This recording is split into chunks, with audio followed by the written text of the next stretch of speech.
classmate. Good morning, my name is Presi Janog and my topic for today is all about Transfer of Learning, Module 15. And I am the reporter number 14. So, what is transfer of learning? First, teacher wants their student to openly the knowledge and skills they learned in a class to another situation. When one recognizes a situation, something similar in a way to what he or he has experienced before, his tendency is to use the knowledge and skills he had learned to this new situation.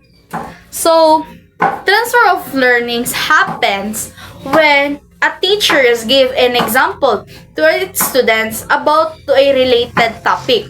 Example, kung ano yung ginagawa ko ngayon, I am reporting in front, then I am giving an example that related to this topic. In this situation, mas natutunan ng mga student or mas nagigets nila kung ano yung tinuturo ng teacher sa harap or kung ano yung nangyayari. Hindi lang din siya nangyayari in a classroom basis but also into our society. So, from the word itself, transfer of learning. Sometimes, let's just say, may quote niya sinasabi na, your experience is the victory of other. Why? In that way kasi, yung experience na nararanasan mo, mas nagiging basis yon ng mismong student mo na hindi gawin yung mga bagay na yon. For example, etong topic na to, you're giving an example to your student. Then afterwards, na-examine nila yung sarili nila na, ay, ganito pala siya. And in this way, mas nagiging strong yung bond ng teacher at sa student na mas related dun sa topic na to. Next, transfer of learning, it happens when learning is one context or one set of materials affect performance in another context or with other related materials. From the word itself, it happens learning in one context, in one particular topic. If you're explaining in front and you're giving your own experience and opinion, not just you're giving the information but also you're giving a basis that related to society. Ibig sabihin, yung hindi ka lang nagbibigay ng information but mas nagiging valid yung information na yun or yung knowledge na binibigay mo sa student mo by the experience that you have. Kaya nga sinasabi na your experience is a victory of your students. Next, transfer is a very significant concept in education. And learning theory must of choose concern is education to aim achieve transfer. Bakit kaya sinabi na significant concept yung transfer? Sige, you or we as a future education or we also as a student, hindi agad natin mapick up kung ano yung tinuturo ng teacher kapag hindi siya nagbibigay ng example, tama? So, by this transforming of knowledge, transforming of skills, transforming of information with a valid basis na nanggaling mismo sa teacher ninyo or nanggaling mismo sa experience ng teacher ninyo, mas naiintindihan mo kung ano yung nangyayari doon sa particular topic na yun. Example, nagbigay yung teacher mo ng task about related sa isang stories. Then after onwards, tinanong ka niya, ano yung naintindihan mo sa itong topic ganito, ganyan? Can you relate it to yourself? Doon na nangyayari na, oh, nangyayari pala to siya into a real world situation. Hindi lang siya nangyayari by this paper or by this article or etc. by this module.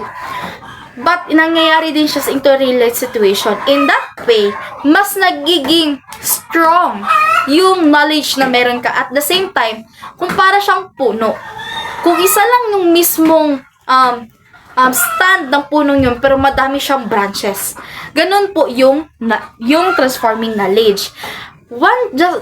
Nagbibigay ka lang ng isang topic, then madami na agad siyang branches na nagiging cause din ng mas may alam yung tinuturuan mo. Next, we have the different types of transfer. We have the positive transfer, negative transfer, and near transfer, and far transfer. So, ibig sabihin, hindi lang pala to siya na tinatransfer mo yung experience mo. Pero, may mga side effects din pala kung paano mo tinatransfer yung information. Now, we're going to discuss about the positive transfer. Positive transfer, it occurs when a learning is one context, improve performance in one another context. So, masasabi mo yung pag-transfer mo ng experience mo kapag nakita mo na yung outcome mismo. Paano? For example, nagtuturo ka. And then, nagbibigay ka na agad ng mga example sa student mo. And then, onwards, nakita mo na yung experience mo mismo is ginagaya ng student with a positive outcome. Doon mo nasasabi na, yung transfer or experience na sinasabi ko sa student ko pala is a positive transfer kasi may positive outcome. Ngayon, kung may positive outcome, meron ding negative outcome. What is this? Negative transfer. It occurs when a learning is one context impacts negatively on performance to another context. So, nangyayari ito siya. Ang negative, kung positive naman yung effect ng student, it is positive transfer. Then, if negative naman, is napupunta siya sa negative transfer. Now, the question is, paano nangyayari naman na natotransfer siya into a negative transfer? There's some articles or someone tells na nangyayari daw ang negative transfer kapag mali yung pagkakaintindi ng bata or mali yung mismong pagkakasabi ng isang teacher.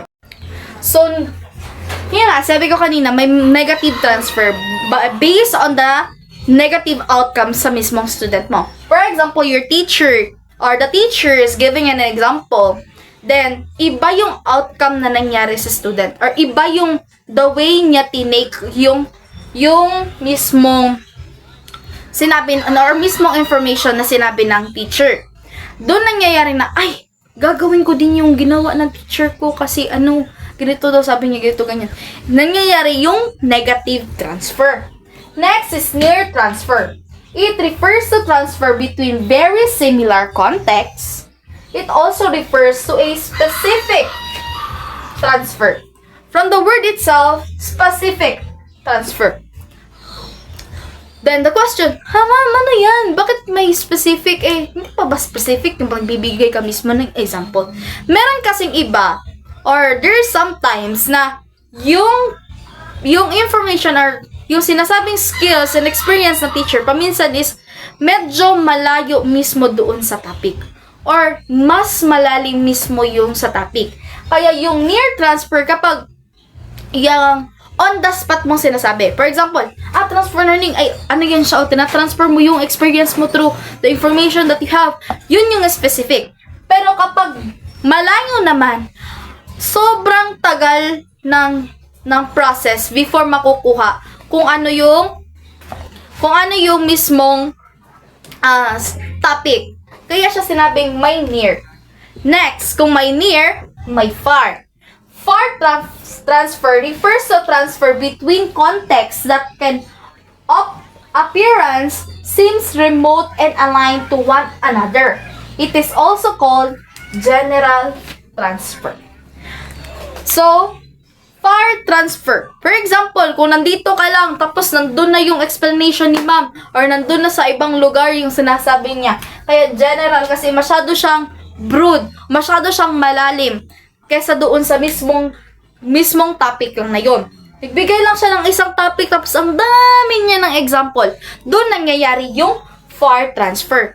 Or mas nahihirapan makap up ng student mo yung mismong topic na yon dahil sa sobrang lalim at naalala lang nila yung example mo mismo. So, me, as an experience of being with that, or me as a student also, nakaka-experience ng ganun sometimes, mas mahirap i-cap up kapag mas malayo yung explanation ng student, ay ng teachers. Sometimes kasi, mas naalala ng mismong student na yon kung ano yung particular topic niya kapag, example lang, for example, nandun ka na sa exam mo mismo, and then, nalala mo, hala, ang example literature ng ganito. Ay, ito pala yung sagot.